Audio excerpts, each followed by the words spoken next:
va a hacer la práctica con la misma intención que las otras. También va a ser seleccionar, especificar y gestionar productos poliméricos, y como ya dijo el ingeniero Fischer, para la conducción de fluidos, que es una de las principales aplicaciones. Entonces se debe elegir el producto polimérico para dos tipos de cañería. La primera, una tubería de PVC, polivinilo de cloruro, que es un termoplasto no plastificado. Al ser no plastificado, va a ser un caño de PVC rígido. Bien. El plastificado se realiza mediante un determinado aditivo que hace que sea flexible el PVC, con lo cual sería el típico PVC de recubrimiento de un conductor eléctrico. Este caño de PVC no plastificado lo vamos a seleccionar para transporte de agua. Tenemos como dato el diámetro del caño, va a ser para transporte de agua potable, y vamos a tener una presión de diseño de 1,2 megapascales a 20 grados centígrados. Y esta obviamente va a ser una cañería a presión. Y por el otro lado, también una cañería de PVC no plastificado, pero para el transporte cloacal, en la cual la cañería no funciona a sección llena, y tenemos como dato el diámetro y la rigidez del caño, que es un parámetro de resistencia. En ambos materiales lo que vamos a tener que seleccionar es el espesor. Ahora vamos a ver cómo. Bueno, entonces vamos a trabajar en la selección de los materiales, básicamente, en este caso eligiendo el espesor con esta norma para los tubos de PVC para transporte cloacal y pluvial, y esta para las cañerías de PVC a presión, donde están las medidas y los requisitos. Una vez que los hayamos seleccionado, tenemos que especificarlo, indicando las medidas y la norma en cuestión de la especificación.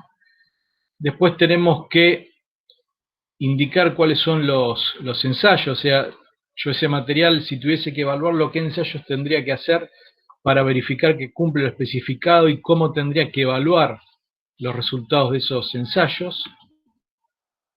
Y finalmente, recomendaciones respecto de la recepción de los caños y el almacenamiento en obra. Como ya dijimos, dos temas importantes porque si eso está más realizado, los materiales se pueden estropear, digamos, previo a la incorporación en la construcción. Y finalmente, unas conclusiones. La primera norma es la 13326, como ya dijimos, tubos y piezas de conexión de polivinilo de cloruro PVC no plastificado para uso en redes de desagües pluviales y cloacales, enterrados sin presión. Acá tienen un esquema en 3D, esto es un accesorio que se llama ramal A45, un codo y los dos caños. Estos caños obviamente están enterrados bajo una cantidad de suelo que se llama tapada para protegerlo, y por acá adentro en este caso va a circular líquido cloacal. En otra materia van a ver cómo es la tecnología para realizar correctamente la tapada, dimensionar el diámetro, especificar la resistencia, dos parámetros que ya están especificados en este TP, y ver la cuestión constructiva, fundamentalmente la pendiente, que es la inclinación que tiene el tanque, el caño, porque funcionan por gravedad. Eso lo van a ver en instalaciones sanitarias. Bueno, acá esta norma, acá tiene hemos transcrito el objeto, establecer los requisitos que deben cumplir los tubos y piezas de conexión no plastificado para el uso en redes, tanto pluviales como cloacales sin presión. Acá menciona que la norma 13.440 es para tubos tubos plásticos de pared estructural, que son, en vez de ser estos tubos plásticos, unos tubos plásticos que tienen como un corrugado exterior, que quizá lo vieron, que corresponden a otra norma. Bueno, deben ser fabricadas por inyección o moldeado, y acá habla de dos tipos de uniones, cementada con adhesivos. Estos materiales tienen uniones que pueden ver acá, entre cada uno de los componentes. Puede ser por adhesivos o por un O-ring de gomas, que es este aro elastomérico. Otro parámetro que especifica importante es la rigidez nominal, que es un parámetro de la resistencia bajo la aplicación de carga vertical. Como ya dijimos, si yo hago un corte, tengo el caño, acá voy a tener la superficie exterior, esto que está acá va a ser la tapada, y sobre el caño va a actuar todo este suelo que está encima del caño, y las cargas que haya acá, tanto personas o si está en la vía pública, vehículos y demás, que haya por acá arriba, van a ejercer una carga sobre el caño, que como dijimos no va a trabajar a sección llena, sino que va a estar parcialmente lleno. Entonces va a tener que tener una resistencia para que no se ovalice y se rompe. Bueno, la rigidez nominal nosotros se la estamos dando como dato, que va a salir del cálculo de digamos, la cañería tiene dos cálculos: un cálculo hidráulico para que pueda evacuar la cantidad de líquido cloacal que se necesita, y un cálculo estructural para que no se rompa frente a las cargas externas que va a tener. Entonces ustedes ya tienen el diámetro que sale del cálculo hidráulico y la rigidez nominal o SN en base al cálculo estructural. Entonces les damos esta tabla de la norma, donde acá tienen el diámetro nominal exterior, y acá tienen las diferentes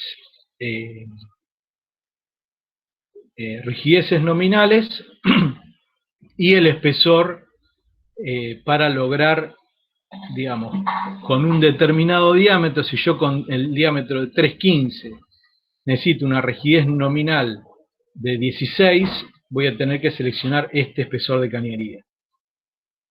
Si tuviese una cloaca, un caño cloacal pluvial de 400 y necesito una rigidez nominal de 8, el espesor va a ser 11,7. De esta manera ustedes pueden elegir el espesor para cumplir con el diámetro, que tiene que ver, ya les dije, con la cantidad de caudal que evacúe hidráulicamente el caño para esa pendiente dada, y la rigidez nominal, que tiene que ver con la resistencia. Acá tienen esta tabla con los requisitos que tiene que cumplir el caño. Tienen, bueno, el punto de ablandamiento, que tiene que ver con la temperatura. Este es un parámetro, digamos, de composición, una densidad mínima, estabilidad dimensional. Acá aparecen los ensayos mecánicos, aplastamiento transversal, y acá tienen el parámetro que uno tiene que verificar. O sea, el aplastamiento transversal no debe presentar como evaluación, una vez que lo hago según este punto de la norma, no debe presentar fisuras, grietas o roturas. Acá tienen el método de ensayo, algunos son con otro tipo de norma, y algunos están especificados en esta norma. También aparece resistencia de impacto y algunos de estanqueidad de la unión a la presión interna. Estos serían los requisitos que hay que cumplir.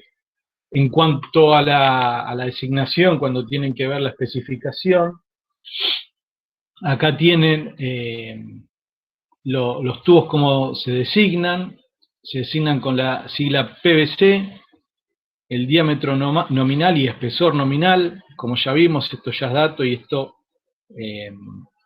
lo van a tener que determinar ustedes, la rigidez nominal que esté especificada y para qué tipo de red es. Como ejemplo, acá tienen un PVC, es un típico PVC de cloacal de una vivienda, caño de PVC de 110 de diámetro por 3,2 de espesor, rigidez nominal 8 para redes pluviales y cloacales. Bueno, acá tienen la pieza de conexión, digamos, el ramal A45, el codo 45 y demás, acá tienen la especificación. Y acá tienen otra cuestión importante, que obviamente estos caños, estos tubos tienen que estar normalizados, cómo es el marcado de la pieza. Si ustedes agarran cualquier caño cloacal, les debería aparecer estos datos. Los datos del fabricante, la designación, que es esto que tienen acá, el símbolo de identificación de la resina con esta norma, que es para identificación de la composición, menciono esta norma, identificación del lote de fabricación por trazabilidad. Vamos a continuar con la otra parte de la selección, el otro caño, que es para, también utilizando tubos de polivinilo de cloruro, no plastificado, en este caso para el transporte de líquidos bajo presión, o sea, acá hay presión. Esta norma, la 13.350, establece las medidas. Acá tiene un detalle del caño de presión, en general tiene otro color, son de color gris, los caños de fluvial o cloacal son de color blanco. Obviamente acá aparece este elemento es una válvula para cerrar la conexión de agua. Y este elemento también va tapado con su correspondiente tapada, y obviamente todos estos tienen todo un tema muy importante respecto de la compactación de los suelos perimetrales, que son los que dan resistencia a la cañería. Bueno, el objeto es establecer las medidas para estos caños. Algo que yo no lo podía creer, esto yo no lo vi en ninguna norma de consulta que dice, para la interpretación de esta norma no es necesaria la consulta de ninguna otra. Esto se lo remarco, jamás lo vi, siempre hacen falta consultar otras normas. Bueno, y definiciones, acá tenemos la presión nominal, que es la presión que puede utilizarse en el tubo por 50 años, a 20 grados centígrados sin que se produzcan fallas. Fíjense, lo importante que decía el ingeniero Rayago, que se establece la temperatura de trabajo, porque a temperaturas diferentes a 20 grados centígrados, es decir, fundamentalmente mayores, la resistencia del tubo cambia. Bueno, hay una especificación del largo y útil. Entonces acá lo que van a tener es esta tabla para seleccionar el espesor, donde van a tener el diámetro exterior, acá van a tener las presiones de trabajo, porque va a estar funcionando bajo presión, digamos, acá no van a tener, como en el cloacal o plevial, la sección no llena, sino que acá la sección va a estar bajo presión, porque va a haber un tanque de agua a determinada altura, una bomba que les va a generar presión. Entonces, lo que pueden hacer es con el diámetro y la presión elegida, determinar el espesor que verifica esa condición. Por ejemplo, si tuviesen un caño de diámetro exterior 200 y tiene una presión de 0,8 megapascales, el espesor del caño para cumplir con esa condición debería ser de 7,7. ¿Está bien? Después, para la especificación tienen la norma 13.351, también obviamente para la misma aplicación, transporte de líquidos a presión. Establece los requisitos que hay que cumplir, también habla de la temperatura y que no ataquen. Nosotros no lo transcribimos acá, pero también una tabla de material, de sustancias que hay que evitar de poner en contacto con el caño para que no sea atacado. Una vez que lo tengan que especificar, se especifica con estos datos. Acá tienen la sigla, que también va a ser PVC, diámetro exterior y espesor en milímetros. Acá va a aparecer la presión nominal y la leyenda de potable.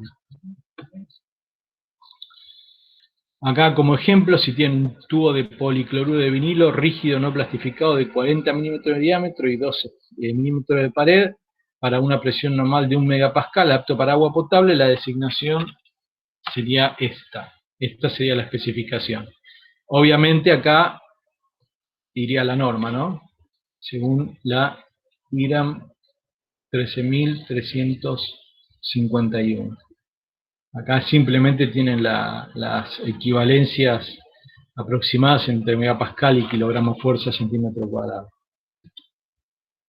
Acá tienen los requisitos, donde tienen la característica, unidad de medida, el valor del requisito y el método de ensayo.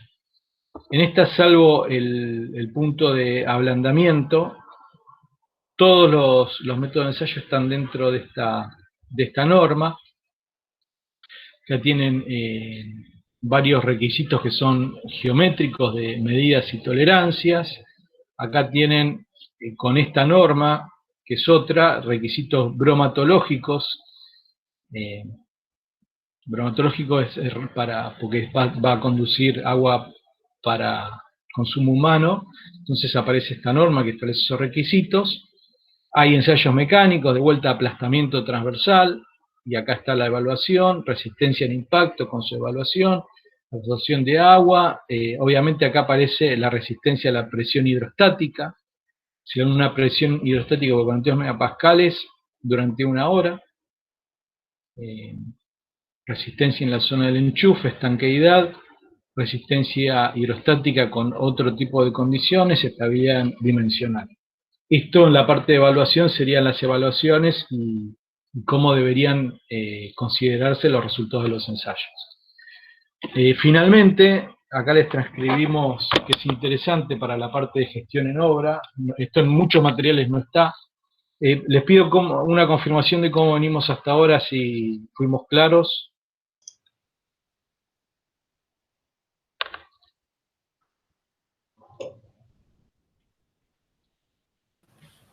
Sí, sí, profe, por mi parte se entendió.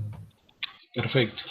Bueno, continuamos, les decía, lo interesante para este material, para lo que es gestión en obra, tenemos esta norma que han hecho los fabricantes de tubos de PVC, la 13.445, donde aparecen todas directivas. Esto fue porque son materiales que son bastante sensibles a la gestión en obra, en todo el espectro de la gestión, porque se pueden deteriorar. Entonces los fabricantes, evidentemente, los usuarios deterioraban el material en el transporte, manipulación y acopio, y después fallaban los materiales, y era en gran medida por la inadecuada gestión en obra. Entonces, directamente se hizo esta norma, donde aparecen varios parámetros. Uno es el manipuleo.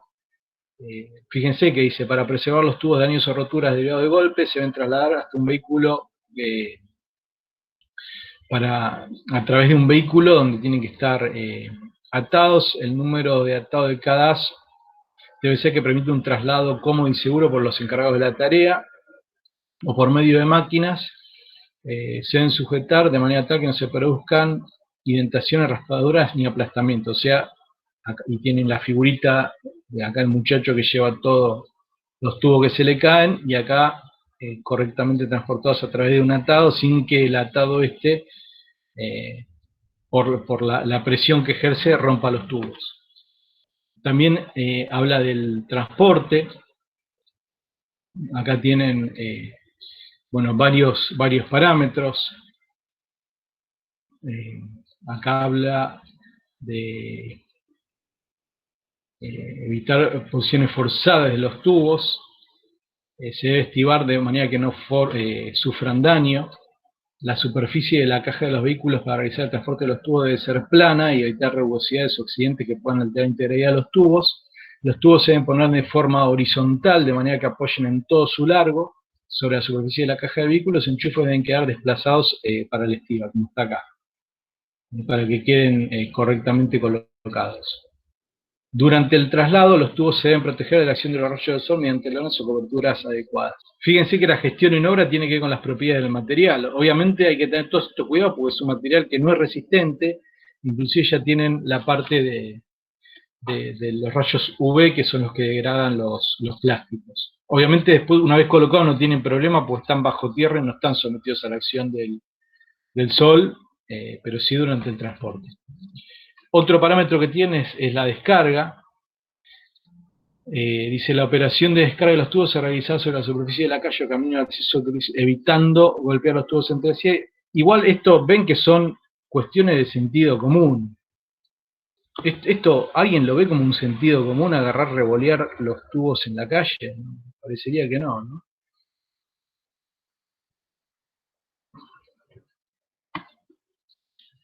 Si los invito a ver proveedores de tubos de PVC, van a ver estas mismas recomendaciones copiadas de la norma con algunos esquemas mejores. Bueno, en cuanto al almacenamiento, dice el lugar destinado al almacenamiento de los tubos está situado lo más cerca posible de la obra donde se utilizarán. Los tubos deben almacenarse en un sitio de uso a medida que se lo necesite. La superficie de apoyo del lugar destinado al almacenamiento debe ser un piso plano, limpio y bien nivelado. Cuando se realicen, se trata de periodos prolongados, los tubos se deben almacenar resguardados de la acción del sol, nuevamente alejados de cualquier fuente de calor. Estos ya vimos que son sensibles al calor y al luz del sol por la fotodegradación. En el interior de tinglados, galpones o cobertizos o cubiertos con lona de tamaño adecuado. Si en lugar de galpones o tinglados cobertizos se utilizan lonas, se deja un espacio de 50 centímetros mínimo en la parte superior de las pilas de tubo para asegurar la ventilación adecuada. Acá tienen los ejemplos y cuál no. Finalmente, la estiva.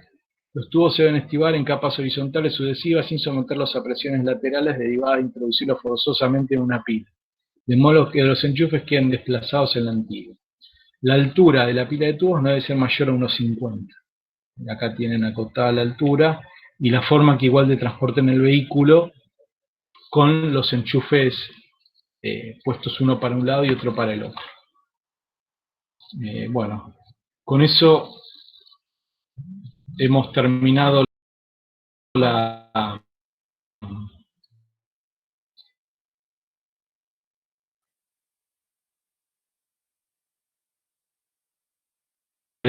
presentación. Cómo anduvo.